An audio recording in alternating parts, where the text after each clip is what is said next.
حتى إذا جاءوها وفتحت أبوابها وقال لهم خزنتها سلام عليكم طبتم فادخلوها خالدين وقالوا الحمد لله الذي صدقنا وعده وأورثنا الأرض نتبوأ من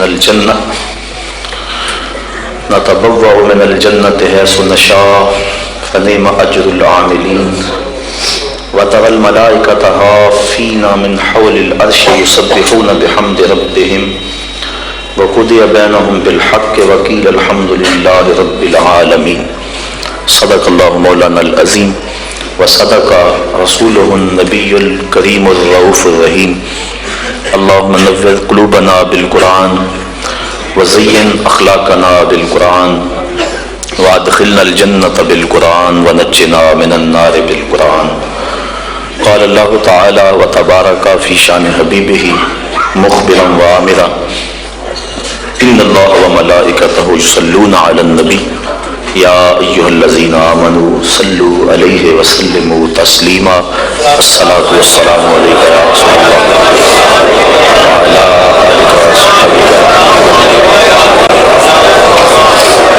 الصلاة والسلام عليك يا رسول الله وعلى آلك وصحبك يا محبوب رب العالمين. تمام حمد و ثنا تعریف و توصیف اللہ جل مجدہ الکریم کی ذات پاک کے لیے جو خالق کائنات بھی ہے اور مالک شش جہات بھی. اللہ جل وعلا کی حمد و ثنا کے بعد حضور نبی اکرم شفیع امم رسول محتشم نبی مکرم اللہ کے پیارے امت کے سہارے رب کے محبوب دانائے غیوب مالک رقاب امم فخر عرب و عجم والی کون و مکان سیاہ لا مکان سید انس و جان سرور لالا رخان نیر تاباں سرنشین مہوشاں ماہ خوباں شہنشاہ حسینہ تتمہ دوراں سرخیل زہرہ جمالاں جلوائے صبح ازل نور ذات لم یزل باعث تکوین عالم فخر آدم و بنی آدم نیر بطحا رازدار ما اوہا شاہد ما تغا صاحب علم نشرہ معصوم آمنہ احمد مجتبہ حضرت محمد مصطفیٰ صلی اللہ علیہ وسلم کے حضور ناز میں اپنی محبتوں کا نیاز پیش کرنے کے بعد واجب الاحترام ذوی الاحتشام برادران اسلام السلام علیکم ورحمۃ اللہ وبرکاتہ. آج کسی اور آیت پہ گفتگو کرنے کا ارادہ لے کے حاضر ہوا تھا، لیکن محترم قاری صاحب نے جس محبت بھرے انداز میں سورہ زمر کی یہ آیات تلاوت کی تو میرے دل میں یہ خیال پیدا ہوا کیوں آج اس عنوان سے گفتگو نہ کی جائے. اور جب وہ نعت شریف پڑھ رہے تھے اور نعت شریف کا ایک شعر ایسا تھا کہ اس وقت میرا جی یہ چاہ رہا تھا کہ اس عنوان سے گفتگو کی جائے. تو چونکہ درس قرآن مجید ہے میں نے انہی آیات کو آج کی گفتگو کا موضوع بنایا. چند باتیں اس پہ گوش گزار کر کے اپنی گفتگو کو سمیٹ لوں گا. اللہ تعالیٰ میری زبان پہ کلمت الحق جاری فرمائے. دنیا پر جن لوگوں نے اپنی زندگی کا ایک ایک لمحہ اللہ اور اس کے رسول کے لیے گزارا اور دنیا میں اپنے آپ کو تقوی کے نور سے مزین کیا، کل قیامت کے دن جب وہ گروہ در گروہ حاضر ہوں گے تو ان کے لیے جنت کے دروازے کھول دیے جائیں گے. وہ کیسا منظر ہوگا؟ اللہ تعالیٰ جل شانہ نے ان آیات کے اندر اس منظر کو بیان فرمایا ہے. وَسِيقَ الَّذِينَ اتَّقَوْا رَبَّهُمْ إِلَى الْجَنَّةِ زُمَرًا، اور جو لوگ اپنے رب سے ڈرتے تھے، تقوی اختیار کرتے تھے، وہ قیامت کے دن جنت کی طرف گروہوں کی شکل میں جائیں گے. گروہ در گروہ جنت کی طرف روانہ ہوں گے، ان کے قافلے رواں دواں ہوں گے. حتیٰ اذا جاؤہا، یہاں تک کہ وہ جب جنت کے دروازے کے قریب آئیں گے تو پھر کیا ہوگا؟ وفتحت ابوابہا، اور ان کے لیے دروازے کھول دیے جائیں گے اور دروازے کھول کے ان کو داخلے کی اجازت ہوگی. بس نہیں، وقال لهم خزنتها سلام، جو داروغہ جنت ہوگا وہ ان کو کہے گا تم پر سلامتیاں نازل ہو، ان کو سلامی دے گا، سلام علیکم طبتم، تمہارے اوپر سلامتیاں ہو، تم نے زندگی خوب اچھے انداز سے گزاری، طبتم تم خوب رہے، اچھی زندگی تم نے گزاری، فادخلوها خالدین اب آ جاؤ اس جنت میں ہمیشہ رہنے کے لیے، وقالوا الحمد للہ الذی صدقنا وعدہ، اور یہ جنتی جب جنت کی نعمتوں کو دیکھیں گے اس میں داخل ہوں گے تو کیا کہیں گے؟ اللہ اکبر، کہیں گے سب خوبیاں اللہ کے لیے جس نے اپنا وعدہ پورا کر دکھایا، جس نے جو وعدہ دیا تھا وہ پورا کر دکھایا، وَأَوْرَثَنَا الْأَرْضَ اور ہمیں اس زمین کا وارث بنایا، نَتَبَوَّأُ مِنَ الْجَنَّةِ ہم جنت میں رہیں، حیث نشاء جہاں ہم چاہیں، فَنِعْمَ أَجْرُ الْعَامِلِينَ تو کیا ہی اچھا ثواب کام کرنے والوں کا ہے، عمل کرنے والوں کا کتنا اچھا ثواب ہے کہ اللہ کی رحمتیں ان کو نصیب ہوں گی۔ وَتَرَى الْمَلَائِكَةَ حَافِينَ مِنْ حَوْلِ الْعَرْشِ اور اے مخاطب تو دیکھے گا فرشتوں کو کہ وہ عرش الہی کے آس پاس حلقہ بنائے بیٹھے ہیں، یہ منظر بھی تیری آنکھیں دیکھیں گی، کیا کرتے ہیں؟ یسبحون بحمد ربہم وہ اپنے رب کی تعریف کے ساتھ اس کی پاکی بولتے ہیں، وقضی بینہم بالحق اور لوگوں میں سچا فیصلہ فرما دیا گیا، وقیل الحمد للہ رب العالمین اور کہا جائے گا سب خوبیاں اللہ کے لیے جو تمام جہانوں کا پالنے والا ہے، رب ہے۔ یہ تمام مضمون پر تو گفتگو ممکن نہیں اس تھوڑے وقت میں، دو ایک باتوں پہ گفتگو آپ کے گوش گزار کر کے اپنی معروضات کو گفتگو کو سمیٹوں گا۔ وسیق الذین اتقوا ربہم اور وہ لوگ جو اپنے رب سے ڈرتے تھے، جنہوں نے تقوی اختیار کیا، ان کو چلایا جائے گا، الی الجنت زمرہ جنت کی طرف گروہ در گروہ، وہ گروہوں کی شکل میں جنت میں جائیں گے، چونکہ تقوی کی بنیاد پہ جو دوستیاں ہوں گی وہ قیامت کے دن قائم رہیں گی۔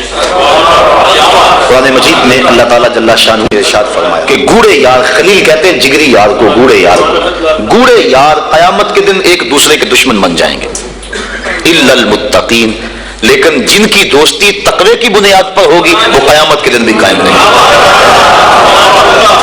اس لیے تقوی کی بنیاد پر قائم ہونے والی دوستی جب قائم رہے گی تو وہ یار کٹھے جنت میں جائیں گے، اور اس مضمون کو یہاں بیان فرمایا گیا۔ زمرہ گروہ در گروہ، ٹولیوں کی شکل میں، اللہ اکبر کیسی یہ ٹولیاں ہوں گی؟ اہل محبت کی ٹولیاں ہوں گی، پیار والوں کی ٹولیاں ہوں گی، الفت والوں کی ٹولیاں ہوں گی، اللہ اکبر، حتی اذا جاؤہا وفتحت ابوابہا اور یہ ٹولیوں کی شکل میں جنت میں جا رہے ہوں گے، جنت کے دروازے ان کے لیے کھول دیے گئے ہوں گے، اور جو داروغہ جنت ہے وہ ان کو سلامی پیش کرے گا، سلام علیکم تمہارے اوپر سلامتیاں نازل ہوں، کس بات پہ؟ تم نے زندگی اچھے انداز سے گزاری، اللہ فادخلوها خالدین اب اس میں رہو اور ہمیشہ رہو، تمہیں یہاں سے نہیں نکالا جائے گا۔ تو زندگی اللہ کی رضا کے لیے جس شخص نے اچھے انداز میں گزار دی، دنیا پر وہ مشکلات اس نے سہی، لیکن قیامت میں اللہ پورا پورا صلہ عطا فرمائے گا۔ حضور نبی رحمت صلی اللہ علیہ وسلم نے ارشاد فرمایا 4 اشخاص ایسے ہیں جن کو جنت میں جانے سے کوئی چیز نہیں روک سکتی، اور فرمایا اگر لوگوں کے سست پڑ جانے کا اندیشہ نہ ہو تو اے عمر میں تجھ کو کہوں کہ یہ بات گلی اور بازاروں میں لوگوں کو بتا دو۔ تو پھر حضور نے ان 4 اشخاص کا تذکرہ کیا۔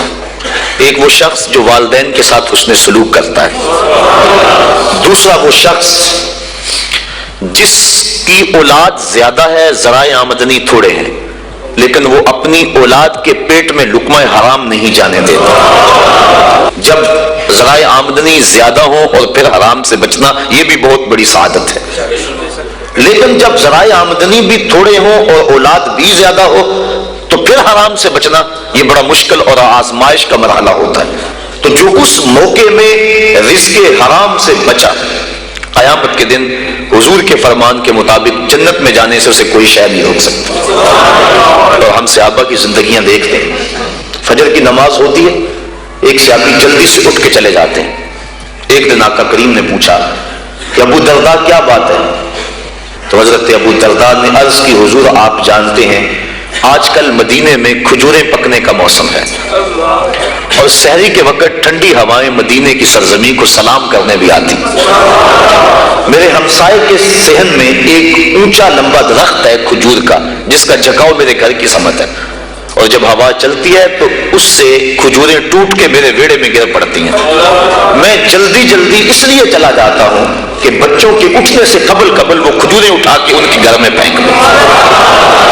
کہیں ایسا نہ ہو کہ میرا بچہ کوئی کھجور اٹھا کے اپنے منہ میں ڈال لے. یہ صحابہ کا مزاج. اور ہماری سڑک سے گنے کی ٹرالی گزر کر تو دیکھیں, ہم بچے کو شاباش دیتے ہیں کہ بڑا دلیر نکلا ہے. جس کو آج آپ حوصلہ افزائی کر رہے ہیں کل بڑا ہو کے ڈاکو بنے گا, کل بڑا ہو کے راہزن اور لٹیرا بنے گا. اولاد کی تربیت کے باب میں یہ بات ہے کہ اگر وہ گناہ کا ارتکاب بچپن میں بھی کرتے ہیں تو ان کی وہاں حوصلہ شکنی کی جائے تاکہ ان کے دل میں گناہ سے نفرت پیدا ہو جائے.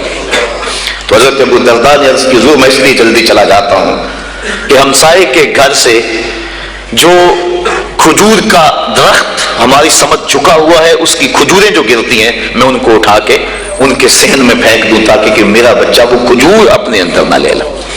اور آپ جانتے ہیں کہ حضرت امام حسین رضی اللہ تعالیٰ عنہ مسجد نبوی میں آئے, صدقے کی کھجوروں کا ڈھیر لگا ہوا تھا, بچے تھے, ایک کھجور اٹھا کے انہوں نے اپنے منہ میں ڈال لی. تو آقا کریم صلی اللہ علیہ وسلم تیزی سے آگے بڑھے اور ان کے حلق میں انگلی ڈال کر حضور نے کہا کہ اس کو نکالو باہر اور اندر سے کھجور باہر نکلوا دیں.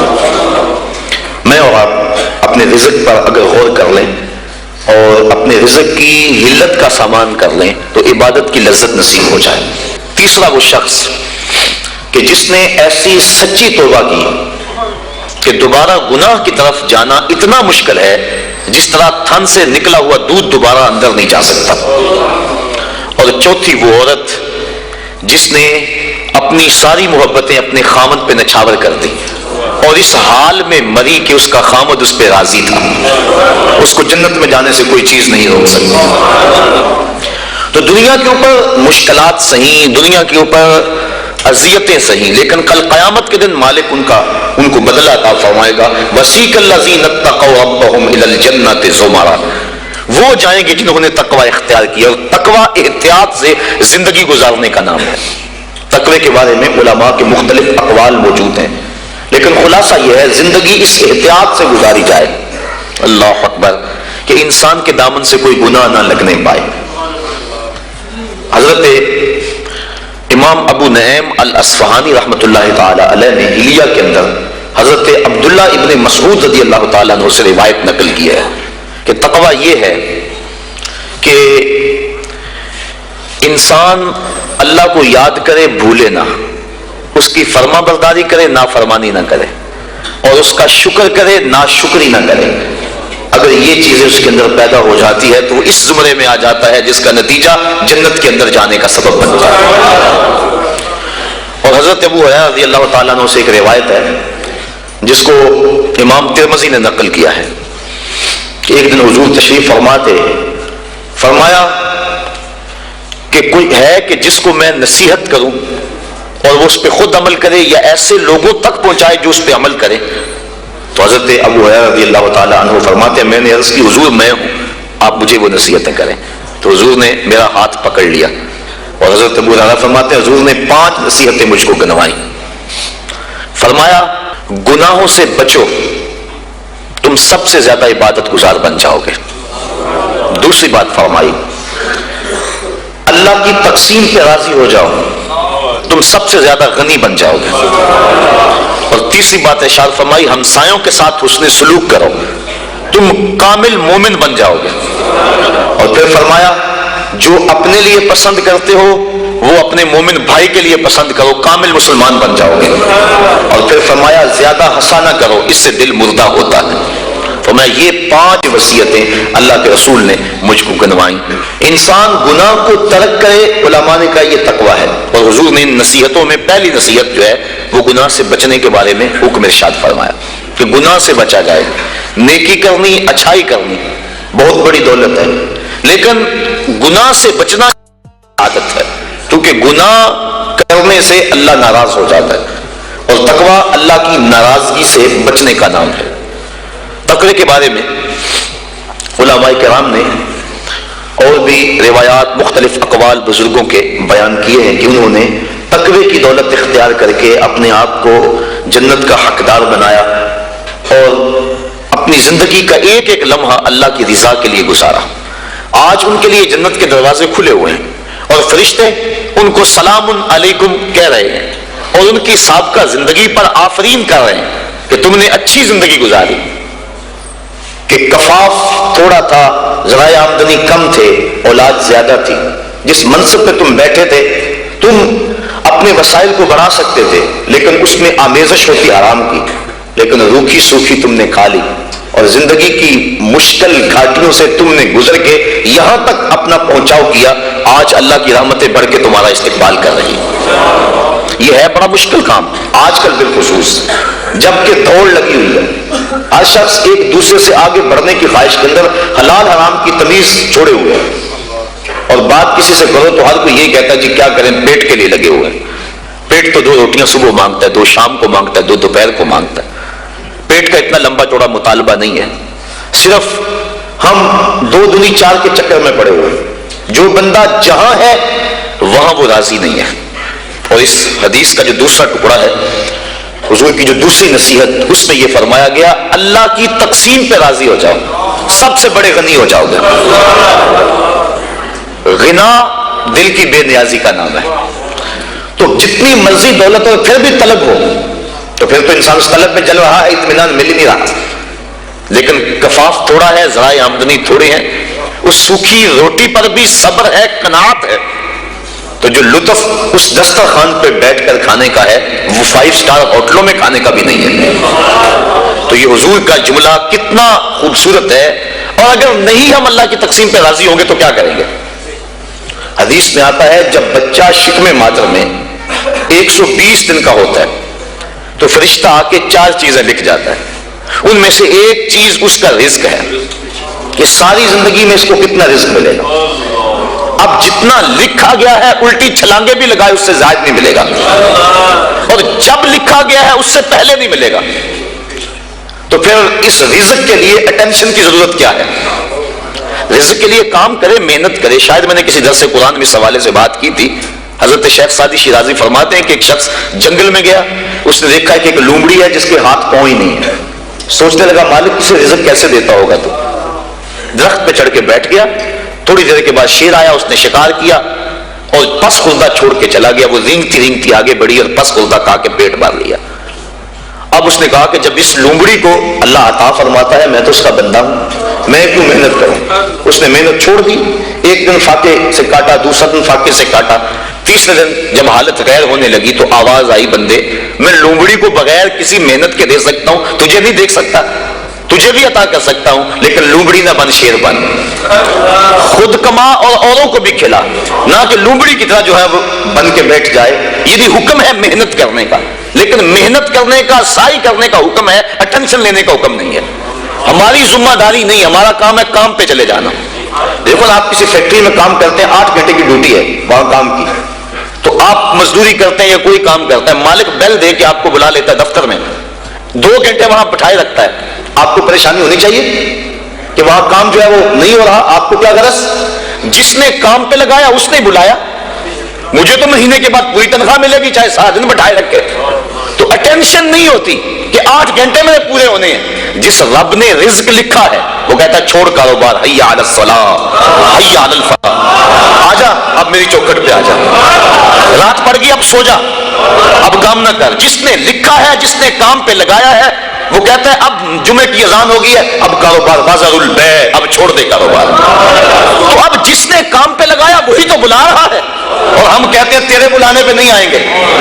تو مالک بلائے اور بندہ دفتر میں نہ جائے تو وہ فیکٹری سے نکالے گا کہ نہیں؟ یا حالات کشیدہ ہو جائیں گے کہ نہیں؟ اٹینشن بنے گی کہ نہیں؟ تو اگر آسودہ رہنا ہے، فیکٹری میں کام بھی کرنا ہے، تو پھر مالک سے بنا کے رکھنی ہوگی نا۔ اگر رزق اس کا کھانا ہے اور اس کی نہیں ماننی تو پھر اٹینشن تو ہوگی۔ پھر کہا جائے گا جی رزق بڑا ہے سکون نہیں ہے، پتہ نہیں کسی نے تویز ڈال دی ہوئے، کسی عمل نے جادو کر دیا ہوا ہے، پھر مصیبت بنی ہے لیکن اگر اس کی مان لیں، جب کہتا ہے کام پہ جاؤ کام پہ چلے جاؤ، اور جب کہتا ہے مسجد میں آ جاؤ مسجد پہ آ جاؤ، اور جب کہتا ہے اب سو جاؤ اس وقت سو جاؤ، کہتا ہے اب تہجد ہوگی اٹھ کے مصلی بچھا لو، مصلی بچھا لو، جو کہتا جائے کرتے رہو، تمہیں ٹینشن نہیں ہوگی، زندگی کی بہاریں نصیب ہو جائے۔ حضور نے ارشاد فرمایا اللہ کی تقسیم پہ راضی ہو جاؤ، اللہ کی تقسیم پہ راضی ہو جاؤ، تم غنی بن جاؤ گے، تم گداگر نہیں رہو گے، تم گداگر نہیں رہو گے، غنی بن جاؤ گے، کروڑ پتی ہو کر بھی کمینے نہیں ہوگے، تمہاری جیب میں کچھ بھی نہیں ہوگا لیکن غنا کی سلطنت کے بادشاہ ہوگے۔ اس کی تقسیم پہ راضی ہو جاؤ۔ اور مجھے واصف علی واصف کا اچانک جملہ یاد آ گیا، اس نے بڑی خوبصورت ایک بات کہی، اس نے کہا اللہ اور اپنی رضا میں فرق کا نام غم ہے، اللہ کی رضا میں اور اپنی رضا میں فرق کا نام غم ہے۔ جو اللہ کی رضا ہے بندہ کہتا ہے نہیں یہ نہیں صحیح، تو غم بن گیا۔ تو جب بندہ اللہ کی رضا میں اپنی رضا گم کر لے تو پھر غم نہیں رہتا۔ جے سونا میرے دکھ وچ راضی تے میں سکھ نو چلے ڈاواں، پھر وہ اس حال کے اندر راضی ہو جاتا ہے، ان دکھوں کے اندر اسے لذت آتی ہے، وہ کہتا ہے میرا مالک مجھے یہاں رکھنا چاہتا ہے، میں آگے کیوں جاؤں۔ تو جہاں مالک کی مرضی ہے بندہ وہاں رہتا ہے۔ تو آج ہر بندہ ٹینشن میں، ہر بندہ مشکلات میں ہے، ہر بندہ بھاگ رہا ہے، محنت کر رہا ہے۔ میں اس محنت کا انکار نہیں کرتا، یہ بات ذہن میں رکھیں، شریعت میں اس کا انکار نہیں کیا، انسان کو سعی کرنے کا حکم دیا ہے، لیکن اس کے لیے ہمیں ٹینشن لینے کی ضرورت کیا ہے؟ جس طرح بندے کو موت تلاش کرتی ہے، روایات میں آتا ہے، اس طرح بندے کو رزق تلاش کر لیتا ہے۔ تو جو رزق قسمت میں لکھا ہوا ہے وہ بندے کو مل کے رہے گا۔ شیخ سعدی شیرازی فرماتے ہیں ایک بندے نے ایسی ہی کوئی روایات سنی، کہنے لگا جب میں محنت ہی نہیں کروں گا تو مجھے کیسے ملے گا؟ اس نے سب کچھ چھوڑ چھاڑ دیا اور ایک غار میں جا کے بیٹھ گیا، اور غار بھی کوئی تاریخ تھی، وہاں کسی کا گزر بھی نہیں تھا، 2 4 5 دن گزر گیا تاکہ بے ہوشی پڑنے لگی۔ ایک قافلہ وہاں سے گزرا، غار میں انہوں نے جھانکا، دیکھا کہ ایک انسان ہے اور ادمویا ہے۔ انہوں نے جا کے دیکھا، غور کیا یہ تو بھوک سے مر رہا ہے۔ انہوں نے کھانا لا کے اس کے سامنے رکھا، اس نے انکار کر دیا۔ اس نے کہا جب میں کچھ نہیں کروں گا تو وہ کیسے دے گا؟ انہوں نے کھانا بھی پیش کیا، اس نے انکار کر دیا۔ وہ بولنے کی سکت بھی نہیں ہے، یہ سمجھے کہ بیچارہ بہت زیادہ بیمار ہے اور یہ کھانا کھانے کی سکت بھی نہیں ہے، کوئی نرم چیز بناؤ اس کے لیے، کوئی دلیا وغیرہ کوئی ایسی چیز اس کے لیے انہوں نے تیار کی وہاں قافلے والوں نے، اور جا کے اس کو پیش کی۔ اس نے پھر بھی سر پھیر دیا، کہا بیچارہ اتنا مجبور ہے کہ یہ بھی نہیں کھایا جاتا۔ انہوں نے زبردستی جب چمچ میں ڈال کے اس کے منہ کے قریب کی، اس نے دانت بند کر لیے زور سے کہ جب میں ہی نہیں کچھ کروں گا تو کیسے میرے مقدر کا میرے پیٹ میں پہنچے گا، یہ دل میں تھا، اور زور سے دانت بند کر دیے۔ شیخ سعدی شیرازی فرماتے ہیں کہ انہوں نے چمچی کے ایک کونے کو نا اس کے دانت میں جہاں سوراخ ملا وہاں ڈال کر تو زور سے انہوں نے کھولا منہ کو اور اندر حلوہ ڈالا، اور جب منہ کے اندر حلوہ گیا تو اس کو ہنسی آ گئی، کہا مالک جو میرے مقدر کا ہے وہ مجھے مل کے رہے گا۔ تو یہ کہاوتیں بزرگوں نے جو بیان کی ہیں ہماری زندگی کو آسودہ بنانے کے لیے کی ہیں۔ ہم اپنے مقدر میں جو پاتے ہیں، میرے مقدر میں یا آپ کے مقدر میں جو لکھا ہوا ہے یہ پکی بات ہے، اس سے زائد تو نہیں مل سکتا۔ اب اس کو حاصل کرنے کے لیے ہم حرام ذرائع کیوں اختیار کریں؟ ہم کام پہ جائیں درود پڑھتے ہوئے، ہم کام پہ جا رہے ہیں، کہاں سے آئے گا، کیا ہوگا، کیا اس کی ٹینشن کیا؟ ہم کام پہ جا رہے ہیں اور نبی پہ درود پڑھ رہے ہیں، بس ہم کام پہ جا رہے ہیں استغفر اللہ پڑھ رہے ہیں۔ اللہ رزق دے گا۔ سورہ نوح اٹھا کے دیکھیے، فَقُلْتُ اسْتَغْفِرُوا رَبَّكُمْ إِنَّهُ كَانَ غَفَّارًا، تو میں نے کہا اپنے رب سے معافی مانگو، استغفار کرو، بے شک وہ معاف فرمانے والا ہے۔ پھر کیا ہوگا؟ یرسل السماء علیکم مدرارا، وہ آسمان سے موسلادھار بارش بھیجے گا۔ وَيُمْدِدْكُمْ بِأَمْوَالٍ وَبَنِينَ، تم کو مال بھی دے گا، بیٹے بھی دے گا۔ وَيَجْعَلْ لَكُمْ جَنَّاتٍ، اور وہ تمہارے لیے جنتیں اور باغ بنا دے گا۔ وَيَجْعَلْ لَكُمْ أَنْهَارًا، اور تمہارے لیے نہریں جاری کر دے گا۔ اللہ اکبر۔ مَا لَكُمْ لَا تَرْجُونَ لِلَّهِ وَقَارًا، آگے فرمایا کیا ہو گیا تمہاری نظر میں اللہ کا وقار نہیں رہا؟ یعنی جس سے مانگنا اس سے مانگ نہیں رہے، اور جو دیتا نہیں اس کے ہم سامنے ہاتھ پھیلا رہے ہو۔ جب سحری کا وقت ہوتا ہے نا، سحری کا وقت، تو اللہ کی رحمتیں قریب آ جاتی ہیں۔ حدیث میں آتا ہے، آواز آتی ہے، حل میں مسترزقن، کوئی رزق مانگنے والا ہے میں اس کی جھولی بھر دوں۔ حل میں مستغفرن، کوئی بخشش مانگنے والا ہے میں اس کے گناہ معاف کر دوں۔ تو اس وقت اللہ کی رحمتیں آواز دے رہی ہوتی ہیں کہ کوئی رزق مانگنے والا ہو تو میں اس کی جھولی بھر دوں، میں اس کی جھولی بھر دوں۔ اور پھر کیا ہوتا ہے؟ جب وہ کہہ رہا ہوتا ہے اس وقت ہم سو رہے ہوتے ہیں، جب آواز آ رہی ہوتی ہے تمہیں ٹینشن ہے، بیٹی کی شادی کرنی ہے، مسئلہ ہے، جہیز نہ دیا تو بیٹی کو تانے ملیں گے، مسئلے تو ہیں اس دور میں، اس کا انکار تو نہیں ہے، دن رات جو دوڑ لگی ہے اس کے سبب بھی ہیں۔ ہم جانتے ہیں کہ بھائی فیکٹری میں اوور ٹائم کیوں لگا رہے ہیں، انہیں پتا ہے کہ میں نے اپنی بہن کے ہاتھ پیلے کرنے ہیں، اور ہمارا معاشرہ جو ہے قرآن کو چھوڑ کے جہنم بنا ہوا ہے۔ آج بیٹے والا مطالبہ کرتا ہے کہ جو ہے مجھے یہ دیا جائے، مصیبت تو بنی ہوئی ہے، لیکن اب کیا کیا جائے، اس کے لیے ٹینشن موجود ہے، لیکن ہم ذرائع استعمال کرتے ہیں، اس کے لیے محنت کرتے ہیں، کوشش کرتے ہیں، لیکن جو دینے والا ہے جب وہ پکار رہا ہے اس وقت کیوں سوئے ہوئے ہیں؟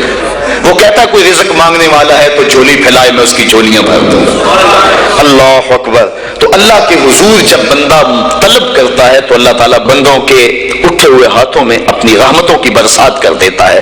تو بات کہاں سے کہاں نکل گئی کہ انسان کو اگر اللہ کی تقسیم پہ رضا نصیب ہو جائے تو پھر وہ سب سے بڑا حضور نے فرمایا غنی بن جائے گا، اس کے لیے زندگی کی مشکل ختم ہو جائے گی، ورنہ کروڑوں اربوں خربوں روپے بھی ہوں لیکن اس کو تسکین قلب نصیب نہیں ہوگی، اور جب بندہ اللہ کی رضا پہ راضی ہوگا بس اس کو زندگی میں بہاریں نصیب ہو جائیں گی۔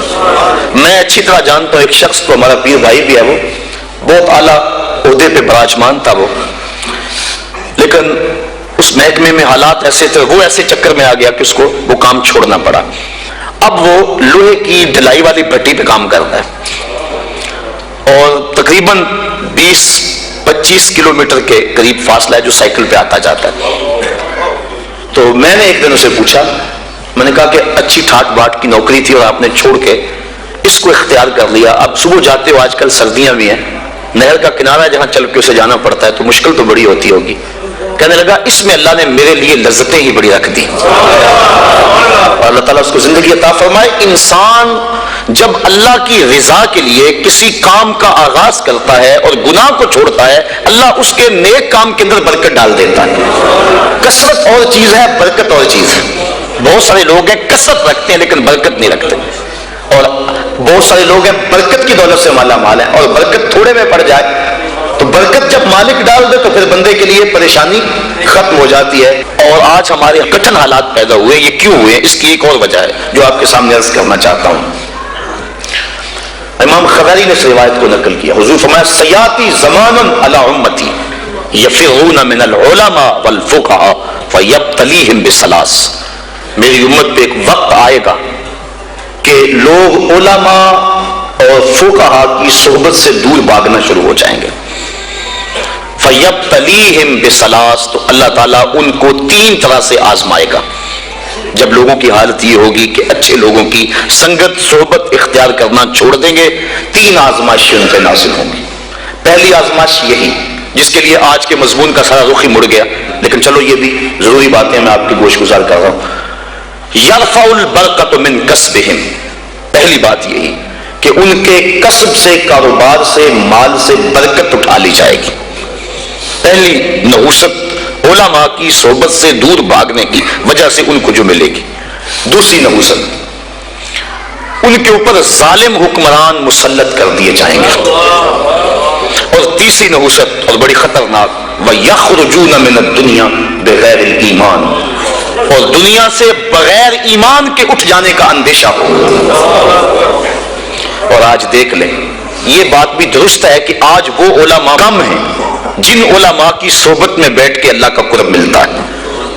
میں جوہر آباد میں گفتگو کر رہا تھا تو وہ بات کو گفتگو تھی، تو ایک وکیل صاحب کہنے لگے کہ آپ جو بات کر رہے ہیں ہم اس بات کو تسلیم کر رہے ہیں، لیکن ان علماء کو کہاں سے ڈھونڈیں جن کی صحبت غنیمت ہوتی ہے اور جن کے دم سے انسان کو اللہ کا قرب ملتا ہے۔ آج تو گداگر اور دکاندار ہمیں مل رہے ہیں۔ تو میں نے اسے 2 لفظی جواب دیا، میں نے کہا تمہیں پتا ہے مٹھائی کس دکان سے اچھی ملتی ہے، کپڑا کس دکان سے اچھا ملتا ہے؟ سارا شہر چھوڑ کے وہاں جاتے ہو کہ نہیں؟ یہی نہیں پتا کہ دین اچھا کہاں سے ملتا ہے۔ حضور کی امت کی خصوصیات میں سے ایک خصوصیت یہ ہے کہ قیامت تک اس امت میں اہل حق موجود رہیں گے۔ حضور کی امت کی جو خصوصیات ہیں ان میں سے ایک خصوصیت یہ ہے، قیامت تک اس امت میں اہل حق موجود رہیں گے، وہ تھوڑے رہ جائیں گے۔ لیکن چونکہ ہم شیطان کے پھندے میں آ جاتے ہیں، اور کبھی ایسا نہیں ہوا کہ ایک دکاندار سے دھوکہ کھا لیں اور پھر دوبارہ کہیں کہ ہم کپڑے پہنتے نہیں، ایک ہوٹل سے دھوکہ کھا لے تو کہہ لے ہم کھانا کھاتے ہی نہیں، یہ سارے فراڈی ہوتے ہیں۔ ایک دکاندار سے دھوکہ کھائیں گے، دوسرے کے پاس جائیں گے، دوسرے سے دھوکہ کھائیں گے، تیسرے کے پاس جائیں گے، لیکن یہاں کیا ہوتا ہے کہ ہم کسی ایسے شخص کے پاس چلے جاتے ہیں جو دین کے نام پہ کاروبار کر رہا ہوتا ہے، اور پھر جب اس سے ہم ڈسے جاتے ہیں ہم سارے طبقے سے بدزن ہو جاتے ہیں۔ شاید ہم دین کو اتنی ضرورت نہیں سمجھتے جتنی کپڑے کو سمجھتے ہیں، جتنی کھانے کو سمجھتے ہیں۔ 100 جگہ سے بھی دھوکہ کھائیں ہم سمجھتے ہیں کپڑا تو پہننا ہے، کوئی اور دکان تلاش کر لو۔ تو اگر دین کو بھی ضرورت سمجھا جائے 100 مرتبہ بھی دھوکہ کھاؤ پھر بھی تلاش میں رہو، کوئی تو صاحب حق ملے گا ہی نا۔ اور پھر تم نے دھوکہ بھی تو اللہ کے نام پہ کھایا ہے نا۔ حضرت عمر فاروق رضی اللہ تعالیٰ عنہ جو غلام لمبی نمازیں پڑھتا تھا اس کو آزاد کر دیتے تھے کہ یہ لمبی نمازیں پڑھ رہا ہے۔ غلاموں کو پتہ چل گیا، جو ان کی ملک میں غلام آتے وہ لمبی لمبی نمازیں ان کے سامنے پڑھتے اور آپ ان کو آزاد کر دیتے۔ کسی نے کہا کہ تم نہیں جانتے کہ یہ دکھاوے کی نمازیں پڑھتے ہیں، یہ تمہیں دھوکہ دیتے ہیں؟ حضرت عمر فاروق نے فرمایا اللہ کے نام پہ دیتے ہیں نا، میں 100 بار یہ دھوکہ کھانے کے لیے تیار ہوں۔ تو اگر وہ لوگ جو چائے کی پیالی پہ دین بیچتے ہیں وہ لوگ بھی منبر و محراب پہ براجمان ہیں، وہ بھی لوگ تو موجود ہیں جو تاج شاہی کو ٹھوکر بھی نہیں مارتے، بستے ہیں کچھ ایسے پراگندہ تباہ لوگ بھی۔ افسوس کہ تمہیں میر سے صحبت نہیں رہی، وہ لوگ جن سے مل کے زندگی سے عشق ہو جائے آپ نے شاید نہ دیکھے ہوں مگر ایسے بھی ہیں۔ حضور نے ارشاد فرمایا خیار امتی العلماء وشرار امتی العلماء، میری امت کے بدترین لوگ بھی علماء ہیں اور میری امت کے بہترین لوگ بھی علماء ہیں۔ تو اگر بہترین لوگ امت کے تلاش کرنے ہو تو وہ بھی اسی طبقے سے ملیں گے، وہ کسی اور جگہ سے نہیں ملیں گے، اور اگر بدترین لوگ وہ بھی اس طبقے میں موجود ہیں، ہم بدترین کو دیکھتے ہیں پھر اس طبقے سے بدزن ہو جائے، اور نتیجہ کیا کہ ہم آہستہ آہستہ اس جگہ پہ پہنچ جاتے ہیں کہ علماء کی صحبت سے نفرت شروع ہو گئی، جس کے نتیجے کے اندر یہ 3 مصیبتیں ہمارے اوپر نازل ہوئی۔ پہلی مصیبت یرفع البرکۃ من کسبہم، رزق سے برکت اٹھا لی گئی، اور دوسری بات کہ ظالم حکمران مسلط کر دیے گئے، اور تیسرا دنیا سے بغیر ایمان کے چلے جانے کا اندیشہ پیدا ہوا۔ اور آج ہے نہیں، لوگ بیرون ملک جانے کے لیے مرزائی لکھ رہے ہیں، کتنے لوگ ہیں ایسے۔ ایمان کا سودا کرنا تو بڑا آسان ہو گیا اس دور کے اندر، چائے کی پیالی پہ لوگ دین بیچ رہے ہیں، کیا کچھ نہیں ہو رہا ہے۔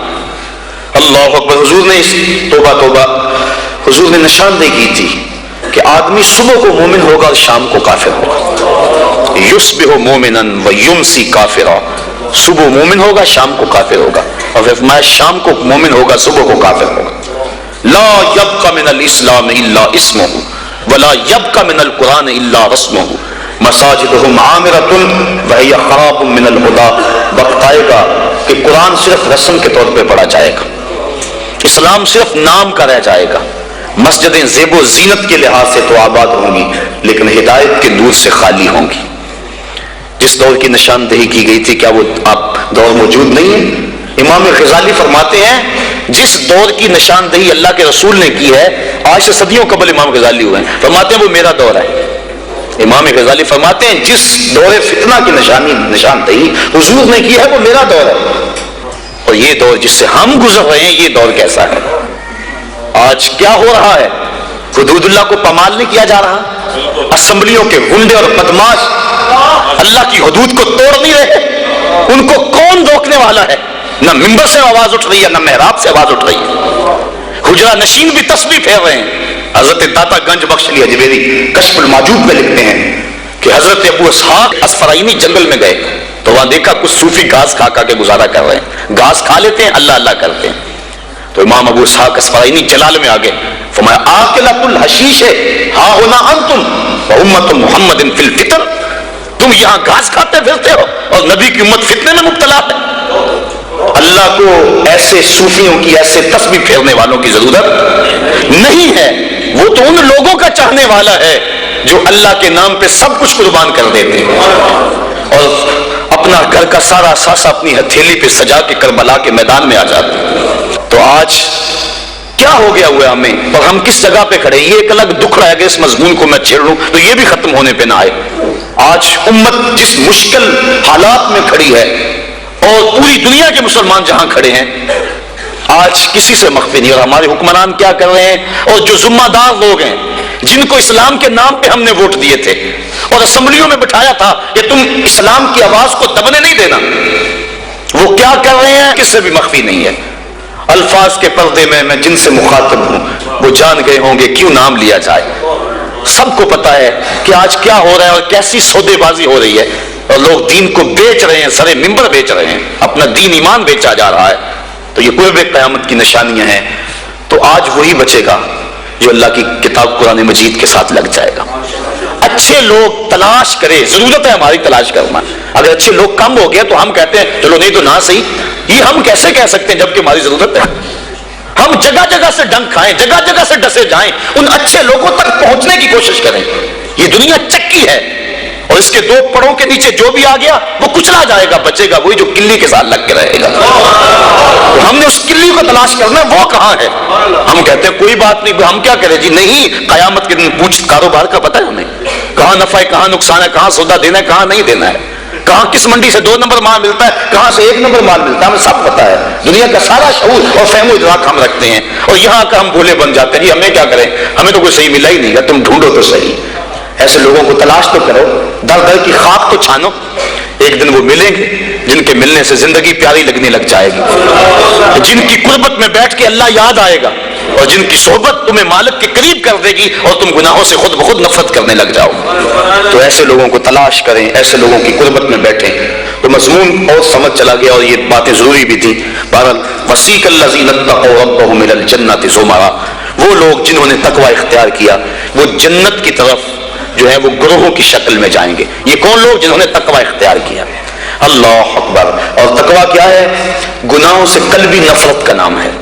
حضرت شیخ جہانگیر سمنانی رحمۃ اللہ تعالی علیہ فرماتے ہیں، آپ فرماتے ہیں تقوی یہ ہے کہ نیکی کرنے کے باوجود بھی ڈرتا رہے، پتہ نہیں میری نیکی بھی قبول ہوئی ہے کہ نہیں. یہ تقوی ہے. حضرت علی المرتضیٰ فرماتے ہیں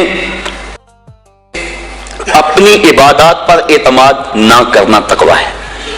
اور حضرت عمر فاروق کا عمل ہمارے سامنے موجود ہے کہ عید کے دن رو رہے تھے، چھوٹی عید کے دن. اس نے پوچھا آج تو ہر کوئی خوش ہے اور آپ رو رہے ہیں؟ کہا مجھے نہیں پتا کہ میرے روزے قبول ہوئے ہیں یا کہ نہیں. اگر قبول ہوئے تو پھر میرے لیے خوشی کی بات، اور اگر قبول نہیں ہوئے تو میرے منہ پہ مارے گئے. اس لیے میں چونکہ قطعاً جانتا نہیں اس لیے رو رہا ہوں کہ پتہ نہیں میں کن لوگوں میں سے ہوں. حضرت بایزید بستامی سے کسی بڑھیا نے پوچھا تھا، حضرت ایک مسئلہ تو بتاؤ. پوچھا کیا؟ کہا میرے گدھے کی دم اچھی ہے یا آپ کی داڑھی اچھی ہے؟ ہائے مجھے کوئی یہ مسئلہ پوچھ کے تو دیکھے پھر جائے کہاں. بایزید بستامی سے بڑھیا نے پوچھا آپ کی داڑھی اچھی یا میرے گدھے کی دم اچھی؟ ناراض نہیں ہوئے، بگڑے نہیں، آنکھوں سے آنسو ڈلنے لگے.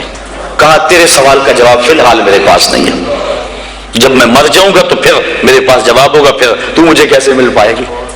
بایزید بستامی کا انتقال ہو گیا، بڑھیا کے خواب میں آئے. کہا حضرت میرا سوال اسی جگہ پہ کھڑا ہے. کہا اللہ کا شکر ہے میری داڑھی تیرے گدھے کی دم سے ہزاروں درجے بہتر ہے، کیونکہ میرا خاتمہ ایمان پہ ہو گیا. تو جب تک یقین نہیں ہو جاتا کہ میں کن لوگوں میں ہوں اتنی دیر تک یہ ظاہر ہے انسان کا اندر بے چین رہتا ہے. بڑے سخت معاملے ہیں آخرت کے. آج ہمیں نعت خواں بھی کہہ رہے ہیں کہ مجھے دیکھ کے جہنم کو پسینہ آئے. یہ تو منہ میں طوطی بولتا ہے، جو مرضی کہتا پھرے. یہ تو کل قیامت کے دن پتہ چلے گا کہ پسینہ کس کو آتا ہے. رسول کریم بھی جس جہنم سے پناہ مانگے. کبھی جنت کا تمسخر اڑایا جاتا ہے، تو کیڑی جنت کا کرنا ہے تذکرہ، اسی جنت کا جس کو رسول اللہ ہاتھ اٹھا کے مانگتے رہے. اسی جنت کا تذکرہ کر رہے ہیں جس کے لیے حضور کا اشتیاق تھا. اسی جنت کی آرزو کر رہے ہیں جس کے لیے حضور نے فرمایا جب اللہ سے مانگو تو جنت فردوس مانگو. تو آج دلیری دی جا رہی ہے. آج پیر بیعت کرنے کے بعد جنت کا پرمٹ دے دیتا ہے. آؤ میں پیروں کے پیر کی کہانی سناؤں آپ کو. حضرت شیخ سعدی شیرازی فرماتے ہیں کہ ایک بندہ مطاف میں کنکروں کے اوپر پیشانی رکھ کے زاروں کے تار ہو رہا ہے اور کیا کہتا ہے اللہ مجھے معاف کر دے. یہ تو قیامت کے دن اندھا اٹھانا، میں تیرا کیا تیرے بندوں کا سامنا بھی نہیں کر سکتا. اتنے درد سے روتا ہے کہ لوگ اپنی دعائیں چھوڑ کے اس کے لیے دعا کرتے ہیں. جن لوگوں نے حج کیا یا عمرہ کیا انہیں اس کا تجربہ ہوگا. کچھ لوگ اتنے درد سے روتے ہیں کہ بندہ اپنی دعائیں بھول کے ان کے لیے لگ جاتا ہے. مجھے تو جس سال جانا نصیب ہوا تھا تو ان دنوں کے اندر فلسطین کی جنگ پورے زور پہ تھی اور کعبۃ اللہ کی غربی دیوار کے ساتھ فلسطین کے مرد و زن لپٹ کے رویا کرتے تھے. اور جب وہاں ہمارا چکر آتا تھا تو اس وقت طوطے اڑ جاتے اور اپنی دعائیں بھول جاتی اور اللہ کی بارگاہ میں عرض کرتے مالک فلسطین کو آزادی دے دے. یہ کسی کا باپ اس کے سامنے کٹا ہوگا، کسی کی گود سے اس کا لال چھین کر قتل کیا ہوگا کسی کا بھائی اس کے سامنے ذبح کیا ہوگا، یہ اللہ کی باندیاں اور اللہ کے بندے اللہ کے حضور دکھڑا سنا رہے ہیں۔ تو انسان اپنی دعائیں چھوڑ کے ان کے لیے دعائیں کرنے لگ جاتا۔ فلسطین کی آزادی کے لیے دل تڑپتا، پھر کشمیر کی طرف، آذربائیجان کی طرف، کابل و قندھار کی طرف، دشت لیلا کی طرف، اور قلعہ جنگی اور تورا بورا کی طرف، اور موصل و تکریت کی طرف، اور کوفہ و بغداد کی طرف انسان کا دل جاتا کہ وہاں کیا کچھ ہو رہا ہے، اور انسان اپنی دعائیں چھوڑ کے امت کے لیے رونے لگ جاتا ہے۔ تو وہ اتنے درد سے ہوتا ہے کہ لوگ اپنی دعائیں چھوڑ کے اس کے لیے کہتے ہیں یا اللہ اس بیچارے کو معاف کر دے۔ ایک بندہ تو چھوڑ چھاڑ کے کھڑا ہی اس کے ساتھ قریب کھڑا ہو گیا اور کہتا ہے مالک اسے معاف کر دے، مالک اسے معاف کر دے۔ کافی دیر کے بعد وہ شخص جو روتا تھا اٹھ کے جانے لگا۔ اس کو تجسس تھا کہ میں دیکھوں تو صحیح یہ کون ہے اور اس کو تسلی بھی دوں کہ اللہ بڑا کریم ہے، تجھے معاف کر دے گا۔ جب اس نے جھک کے جھانک کر دیکھنا چاہا تو چیخیں نکل گئی، کیوں کہ فائزہ ہوا شیخ جیلانی، یہ زارو کتاب رونے والا وقت کا غوث شیخ عبد القادر جیلانی۔ حضرت سری سختی رضی اللہ تعالیٰ عنہ نے جنید بغدادی کو بلایا۔ حضرت جنید بغدادی کے وہ ماموں بھی لگتے ہیں رشتے میں اور پیر بھی لگتے ہیں۔ یہ پیر مرید کی کہانی سنا رہا، آج کا پیر تو گارنٹی دے رہا ہے نا، اللہ اکبر حضور تو حضرت ربیہ کو بھی جنت کی بشارت دیں اور ساتھ کہیں کثرت سجود سے میری مدد کرنا، اور پیر کہتا تجھے پرواہ ہی نہیں ہے۔ آؤ اس پیر مرید کی کہانی سنا رہا ہوں۔ حضرت جنید بغدادی فرماتے ہیں میرے ماموں نے تنہائی میں مجھے بلایا اور مجھے وصیتیں کی۔ جب ایک وصیت کی تو میرے پاؤں تلے سے زمین نکل گئی۔ کہنے لگے بیٹا جب میں مر جاؤں تو میری قبر بغداد سے باہر بنانا۔ میں نے پوچھا حضور کیوں؟ فرمانے لگے میری بدعمالیوں کی وجہ سے کہیں بغداد کی مٹی میری لاش کو قبول کرنے سے انکار نہ کر دے اور میں لوگوں کے سامنے رسوا نہ ہو جاؤں۔ یہ ہیں وہ لوگ تتجافی جنوبہم عن المضاجع، جن کی کروٹیں بستروں سے الگ رہتی ہیں، اللہ کو خوف اور طمع میں پکارتے ہیں، لیکن زندگی کا ایک ایک لمحہ تقوی سے عبارت ہے۔ دنیا میں تکلیفیں صحیح، حضرت امام جعفر صادق ساری زندگی ٹھنڈا پانی نہیں پیا، فرماتے تھے کیا قبر کے اس کے حساب میں چکرا جاؤں۔ اور آپ کے مریدین بیٹھے ہوئے ہیں، آپ بھی بیٹھے ہوئے ہیں، لوگ بیٹھے ہیں، کہا یار آج ایک دوسرے سے وعدہ نہ کر لیں؟ کہا کیا؟ کہا ہم میں سے جو بھی جنت میں جائے وہ دوسروں کو ساتھ لے کے جائے۔ غلاموں نے کہا حضور ہم آپ سے وعدہ کریں، ہم تو آپ کے سہارے پہ بیٹھے ہوئے ہیں۔ کہا تم نہیں جانتے آخرت کے معاملے بڑے سخت ہیں۔ یہ امام جعفر صادق کہہ رہے ہیں، یہ ان کی زندگی ہے۔ تو ذرا دیکھیے یہ تقویٰ ہے، یہ خشیت ہے، اور ٹھنڈے پانی سے بھی گریز کر رہے ہیں۔ تین چیزوں کا حساب نہیں ہوگا قیامت کے دن، ضرورت کے وقت کھانا پینا، اور ستر عورت کے لیے کپڑا لباس، اور ضرورت کا مکان۔ ان تین چیزوں کا حساب نہیں ہوگا۔ اس کے علاوہ جو بھی نعمت اللہ نے دی ہے ثم لتسألن یومئذ عن النعیم، اللہ قرآن میں کہتا ہے ہر نعمت کے بارے میں پوچھا جائے گا۔ تو صاحبو جن لوگوں نے اس بات کا خیال رکھا کہ ہمارا اپنے ہمیں پوچھنا ہے اور ایک ایک بات کا ہم نے جواب دینا ہے، یہ بات درست ہے کہ اللہ اپنے فضل سے معاف کرے گا، لیکن سحری کے وقت اٹھ کے سسکیاں بھرنے والا اور رات شراب خانے میں گزارنے والا کیا قیامت کے دن ایک صف میں کھڑے کر دیے جائیں گے؟ یہ کیسے ہوگا؟ غریبوں کا خون چوسنے والا، بیواؤں اور یتیموں کا مال لوٹنے والا اور رات کی تنہائی میں ان کی مدد کرنے والا کیا ایک صف میں کھڑے کر دیے جائیں گے؟ ایسا کیسے ہو سکتا ہے؟ تو صاحب تقویٰ ہے کہ انسان اپنی زندگی کے ایک ایک قدم کو بچا بچا کے رکھے کہ میں اللہ کی ناراضگی سے بچ جاؤں، اور دنیا کو اس نے مشکلات میں ڈال دیا۔ آج کہتے ہیں دین پہ عمل کرنا بڑا مشکل ہے۔ جو بندہ دین پہ عمل کرنا چاہتا ہے اللہ قرآن میں سورۃ الاعلیٰ میں فرماتا ہے مشکل نہیں، ہم اس کے لیے آسان بنا دیتے ہیں۔ چلو لوگوں کے لیے مشکل ہی صحیح، لیکن اس نے مشکل میں یہ زندگی کاٹ لی، اور دنیا ہے بھی دنیا سجن المومن، مومن کے لیے ہے بھی قید خانہ، لیکن جب قید سے چھوٹا پھر کیا ہوا؟ اللہ کی رحمتیں بڑھ کے اس کا استقبال کر رہی ہیں۔ پھر گروہوں کے اندر وہ جنت میں جائیں گے اور فرشتے کہیں گے سلام ہو تمہیں کہ تم نے زندگی اچھے ڈھب سے گزاری ہے، اب جنت میں آ جاؤ، تم اس جنت سے کوئی نکالنے والا نہیں ہے۔ اور وہ کہیں گے اللہ تیری تعریفیں اور تیری خوبیاں، تو نے جو وعدہ کیا تھا آج واقعی تو نے سچا کر دکھایا ہے۔